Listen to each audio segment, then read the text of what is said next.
Okay, thank you. Let's go to Chris Gordon in the room. Thank you.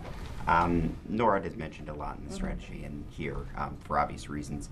How much is this strategy dependent on Canadian investment, such as in aircraft, which has sometimes been lacking, admittedly, on their side? And for example, the strategy mentions some 250 Allied aircraft that are coming by the 2030s that could operate in the Arctic. How confident are you that allies are going to come through there?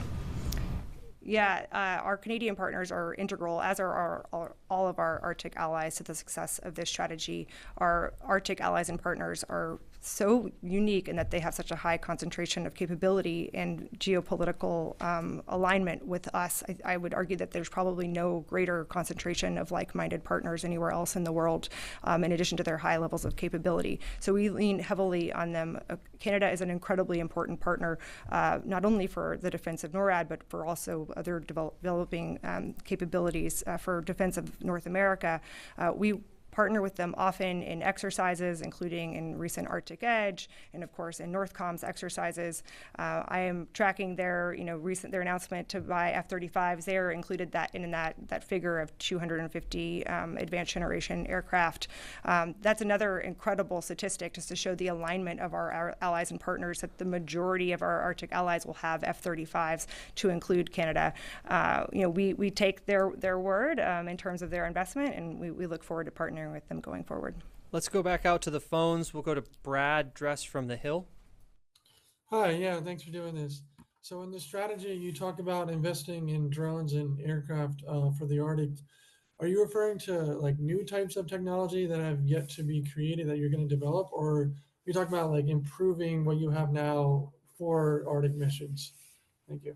Yeah, thanks. I think it's a really important question, and the Deputy Secretary hit a little bit on this question in terms of unmanned aircraft. I think it's a really tricky place to operate with ground operations and with manned platforms. So where we can lean into remote platforms, it can make a lot of sense. However, it's really tricky to operate remote platforms due to weather and due to connectivity issues. And so that's where we're trying to lean, is looking at how we can test and do some R&D around ensuring these platforms can operate. I think we're looking to work with our allies and partners to determine the art of the possible in terms of what platforms. Is it existing or is it new?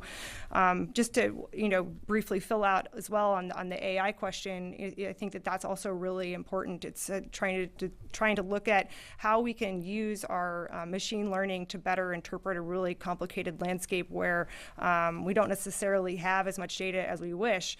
A couple of examples where we've done that to effect recently is looking at Coast Guard imagery, and some 12,000 images to detect maritime targets with our Coast Guard partners. We've also worked at looking at acoustic energies to employ on our submarines and on our P-8 aircraft. So we're committed to trying to leverage the best technology available, and are also, of course, trying to do so in a manner that's both responsible and lawful. Yes, sir, in the back.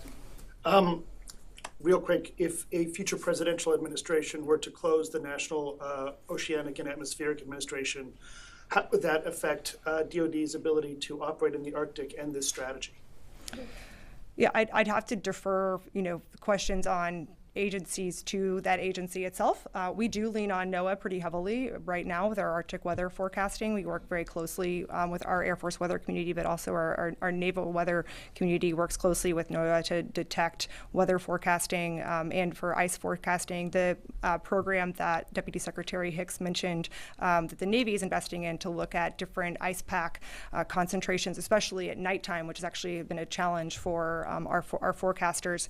That is a NOAA program that we're partnering with them on, but I would have to defer to NOAA on that. Is it fair to say there's a lot of dependency on NOAA for the continuation of current programs? I think it's fair to say that our approach to the Arctic is a whole of government effort, and there's a lot of dependency across the board on various agencies to make sure we do it right.